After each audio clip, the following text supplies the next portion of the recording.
Radio. You know, that old dusty thing that sits up at the front of your car or in the corner of your house. Most of us are too occupied with television, our iPods, or video games to really listen to it.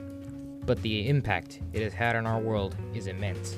It all started in 1873 when James Clerk Maxwell showed mathematically that electromagnetic waves could travel through air. Before long, in 1888, Heinrich Hertz demonstrated Maxwell's theory by demonstrating that someone could produce and detect electromagnetic radiation. Then, in 1892, Nikola Tesla used Maxwell's mathematic findings to demonstrate the sending and receiving of radio frequency energy.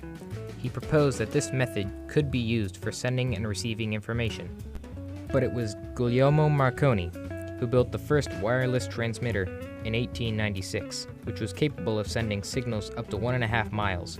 He then proceeded to develop the world's first transatlantic radio communication service between Clifton, Ireland, and Newfoundland in 1901. The next evolution in radio technology was the invention of the spark gap transmitter. This device allowed for the production of the first commercially available radio sets. But the spark gap radios were plagued with problems, mainly electrical interference. These were greatly improved with the invention and production of crystal radio sets. The crystal sets were the first widely produced and widely used radio sets in America. These crystal sets were widely used in most American homes by the 1920s. It was the American family's connection to the rest of the country. This was fantastic, but there was still a problem that needed to be fixed.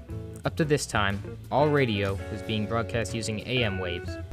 AM stands for amplitude modulation. But the problem was that AM radio is medium range and is prone to be blocked by urban structures. But in 1933, Edwin H. Armstrong invented FM radio.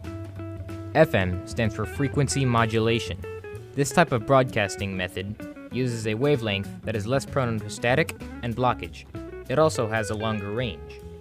With the invention of FM, radio only needed one more evolution to become what you know today. That last advancement was the transistor radio. The transistor radio had particular advantages over the old crystal sets.